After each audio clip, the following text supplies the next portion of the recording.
What's up, Patreon family? I hope everyone is doing well, living swell.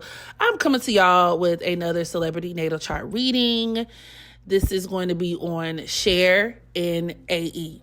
Okay, now Cher is the world-renowned Cher. I'm pretty sure mostly everyone knows who Cher is. If you don't know Cher, ask your granny. Ask somebody over the age of 50. Because Cher's been around for a minute. She is a world-renowned entertainer, singer, been around literally since segregation. She's been around for a while. And AE, on the other hand, I think he's a producer, rapper, something of the sort. I'm not sure. But people mostly know him for being Amber Rose's second baby daddy, okay? Now, he and Amber Rose have had a really tumultuous relationship. She's outed him for being a cheater, a narcissist, and some more shit, okay, in the past. However, the press was alerted to the fact that apparently he and Amber Rose have broken up because he was spotted out with Cher, and apparently they are a couple. So obviously, A, he's not with Amber Rose anymore, and then B, the pink elephant in the room is the fact that there's some 40-year age difference between both AE and Cher. Now, they're both grown as hell, very, very much adults, full-grown adults. But I'm just saying, Cher went to school with Moses. Cher is really, that lady is long in the tooth, okay? She has vivid memories of segregation. And it's just a weird combination. I think a lot of people have mixed reactions, right? But it's just really interesting. And with that being said as well, the intent, the motive, like, why does this, like, where did this couple come from? How is this making sense? And what are AE's intentions? Because if he's as horrible of a person as Amber Rose says that he is, why is you bothering this old lady? I think we all know why he's bothering the old lady. And if you don't know, we gonna find out today. Yes, we are. Because I will be taking a look at Cher's natal chart as well as AE. So we can put this relationship into an astrological context. Because, you know, that's what we do here. Let's go ahead and get started, shall we? So Cher was born on May 20th, 1946. She's older than my granny. On phoneme. She's older than my granny. That is crazy. At 7:25 a.m. in El Centro, California. Basically, this is what's going on with Cher. Okay. She has her sun at the 28th degree of Taurus, moon at the 18th degree of Capricorn. One of the first things that stood out to me in regards to this situation, right? Her Mars is at the 13th degree of Leo and is sitting in her second house and is forming a conjunction to her Pluto. Now, this directly points towards her attraction to younger men. Okay, a lot of women, specifically with that Mars Leo energy, can either attract younger men or, men who have that kind of youthful energy to them, right? And this could be like an and as well, or men who could also be really childish, men who can actually act like their children, who they may have to support and take care of. And the fact that this conjunction is happening in the second house, this could definitely be financially. Also reinforced with her second house ruler, which is the sun, being placed in that 11th house of Taurus, okay? The 11th house deals with entitlement. So, and the energy could work both ways. I don't really know much about Cher's personal life, but this could deal with where she could be somebody who has had a history of dating rich men who could be very wealthy, well-to-do. But then the opposite could be true as well, where she may very well attract men who feel entitled to her money, men who she may have to take care of financially. I'm just saying. Coincidence? I think not. Okay. So there's that. And with that Mars-Pluto conjunction, we can even look at this as like vampire-like. This is almost like vampire kind of energy. Pluto also deals with unearned income. So like literally supporting, where you are supporting someone. So yeah, like, and the fact that she has Scorpio in the fifth house deals with dating as well. The type of men that a person could date and so on and so forth. I mean, literally where she can attract men who suck the life force out of her. But this energy could also go both ways. And when you think about it, it also makes sense in this context as well, where she could be the type to extract and kind of siphon and suck the blood and the energy from young men. And honestly, that's how a lot of celebrities do. And we're not going to rule out the fact that Leo does rule celebrity. It rules like the entertainment world, right? So that Mars-Pluto conjunction in her second house with Scorpio in the fifth, it kind of paints this picture of her sucking energy from younger people in order to stay youthful. Once again, a lot of celebrities do this. A lot of people in entertainment actually do this. That's a different video for a different day.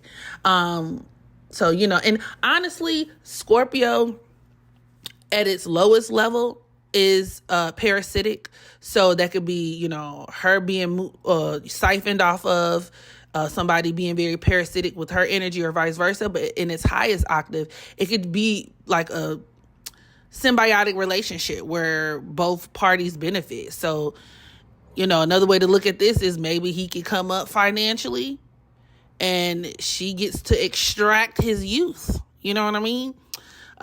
So that's something to think about. I thought that was really, really, really interesting. It could also deal with where, Cher might be a freak. I ain't even gonna hold you.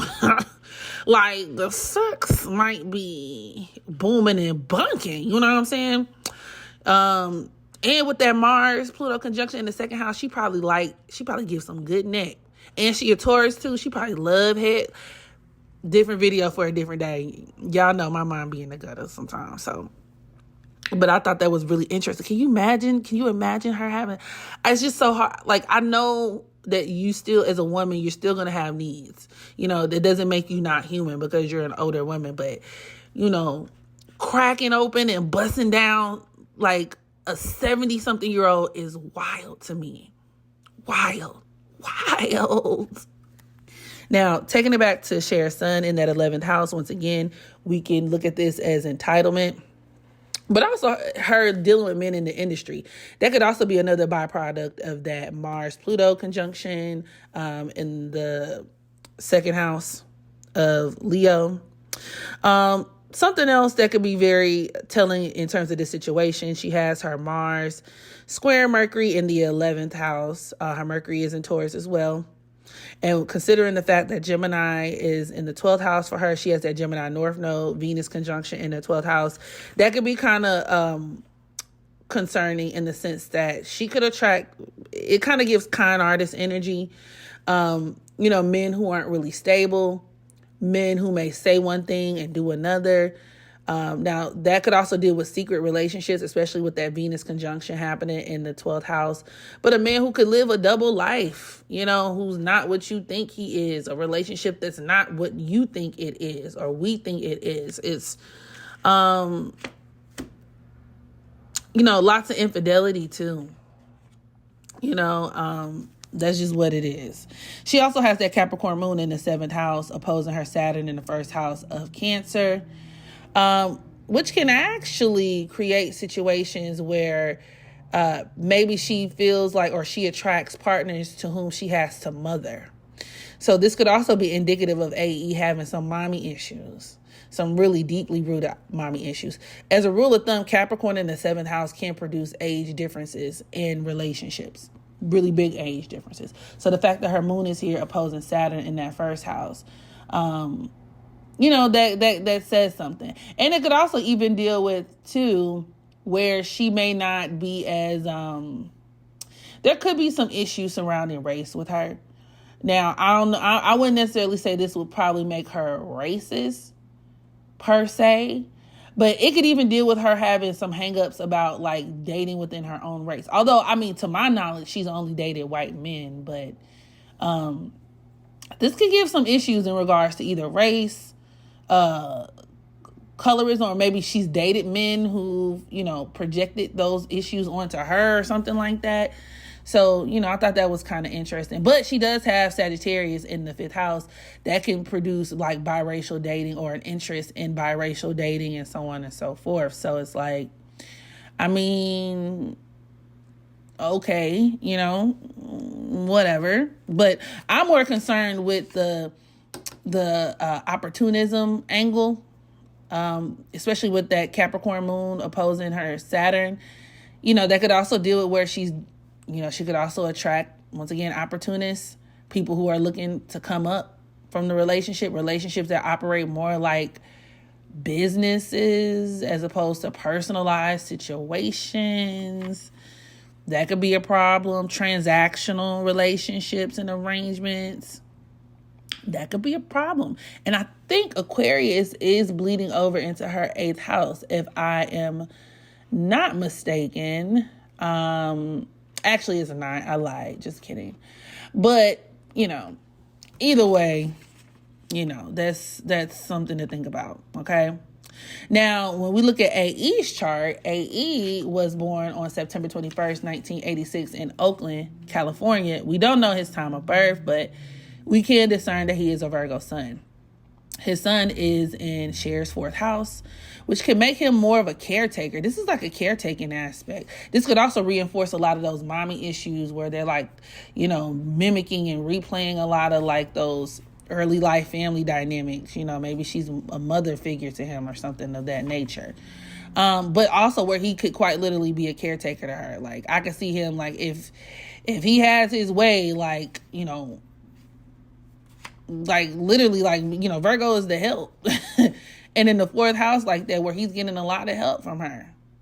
Shit, she might move him in with her or something like that. For all we know, he has his Taurus moon in her 11th house, which, I mean, once again, that's him being very fond when it comes to her money. That could also be them being friends and having a friendly relationship, but money-wise, I don't like that.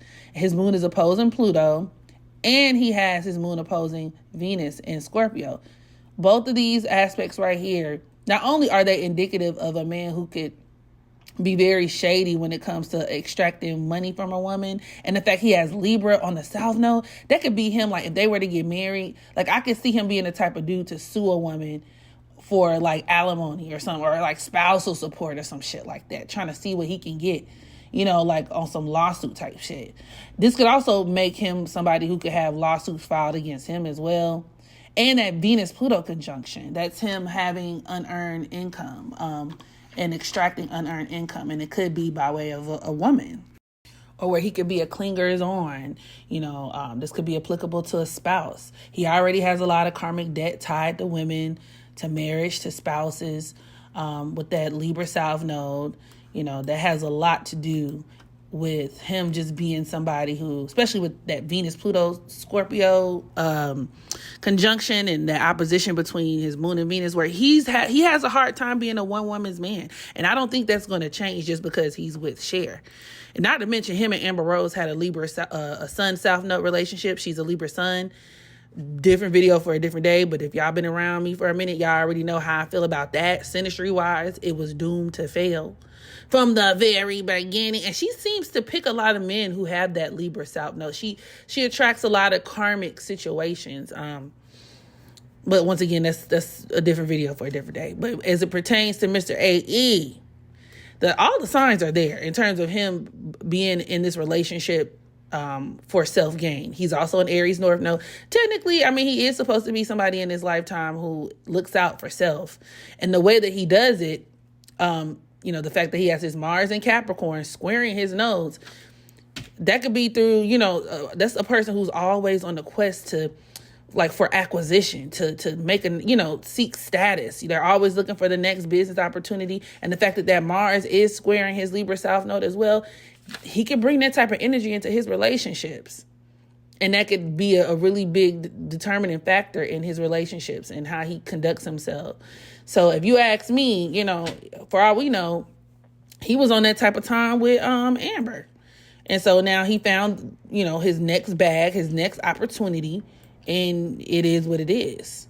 So yeah, I'm going to go ahead and end the reading here. Also, that Aries North Node could also check out in terms of him being narcissistic. In addition to his Virgo Sun squaring Neptune, that's a narcissistic aspect, Sun square Neptune. So, I mean, the signs are there. And honestly, it could also make him a bum, kind of. You know what I'm saying? I ain't even gonna lie. Like, or just make him somebody who's willing to kind of cut corners in certain ways in order to get to where he needs to be. You know, in his lifetime, he's going to be really big on self-preservation. And with that Mars and Capricorn squaring his nose, like whoever he got to throw under the bus, whoever he got to deal with, you know, that Mars and Capricorn squaring his South Node, that's him. If I gotta fuck with an old lady to do it, then so be it. Everything is about a look in the next opportunity. So, yeah, this concludes my reading. Let me know what y'all think about the situation. Drop down in the comment section, and I'll catch y'all in the next video. Bye.